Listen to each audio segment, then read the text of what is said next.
We see India in 2047 in terms of GDP, in terms of India's growth story. I was laying out the historical background that 30 years back, India used to be I think, 300, little under $300 billion economy. 91. Little under $300 billion. 91 or 92, one of these 2 years, you can again check it out. We're just about $300 billion, give and take a few billion. 30 years later, we are 11 and a half times, or 11.8x. And bear in mind, these 30 years have not been smooth sailing. And I don't mean only black swan events, or I don't mean the COVID pandemic, or fuel surges, or the Ukraine situation. I'm talking in terms of the enabling environment for business and industry and economic activity in India. While of course we had a series of actions in 91 which we called the first generation reforms, then we had a situation of coalition governments for several years, and governments which didn't even last their full term came and went. We had political uncertainty, we had high inflation, we had huge amounts of corruption scandals, we had uncertainty about the future growth potential of the country.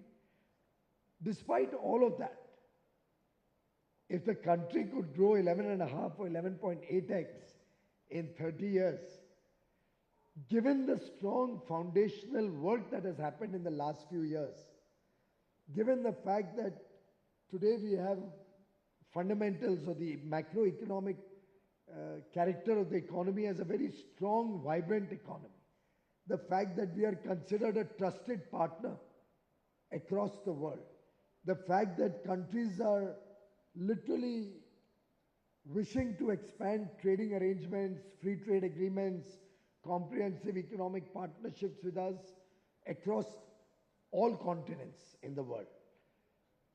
The fact that we have a decisive leadership, forward-looking leadership, we have technology, the latest technologies with which we engage with today. We have a talent pool which is truly outstanding. We produce the maximum number of STEM graduates in India annually. We have a huge diaspora of 30 million across the world who can add value to our own efforts, who are also in a way potentially large investors. I don't know if you have ever studied, but China's growth story came largely not out of foreign direct investment of foreigners. It was the overseas Chinese who put in the maximum money into their own country. And the overseas Indians are not wanting to be far behind. My own engagement with all of them seem to suggest they want to do much more in India. We have to grab the opportunities. We have to give good deals. We have to give good offerings.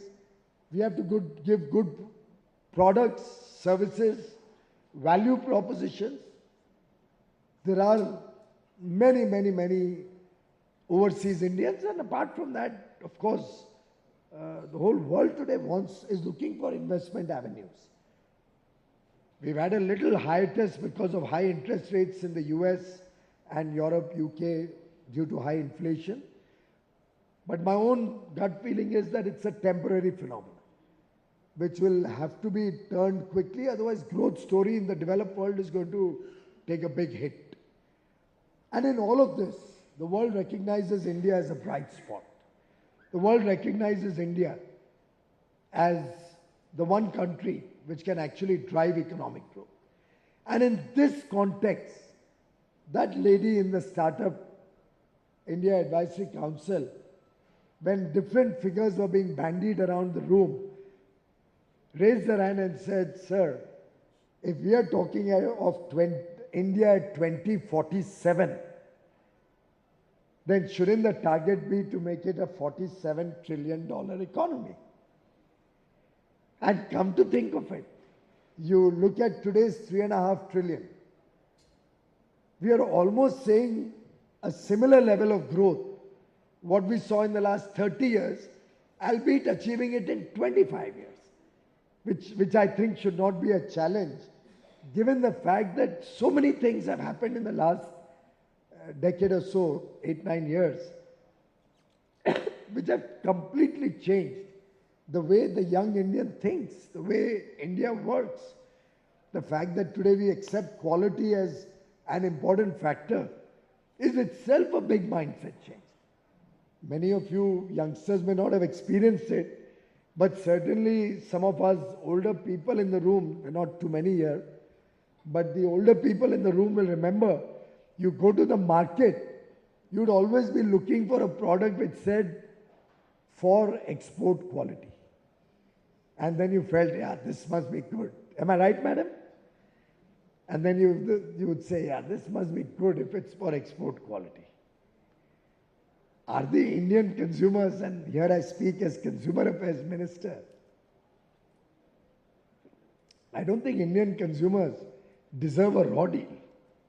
I think they deserve the very best, whether in goods or in services. But I find the country today is willing to accept quality and its importance. I was at a program this morning at Greater Noida, and frankly, if any of you has the time, I would urge you as youngsters to visit this Elekrama exhibition going on in Greater Noida. Tomorrow is the last day. It'll make you proud as an Indian. नमस्कार, मैं हूं मानक गुप्ता। अगर आपको हमारा ये video पसंद आया हो तो इसे लाइक और शेयर जरूर करें, और हां, हमें सब्सक्राइब और फॉलो करना ना भूलें ताकि आप देश और दुनिया की कोई खबर मिस ना करें। तो जुड़े रहिए हमारे साथ और देखते रहिए News24।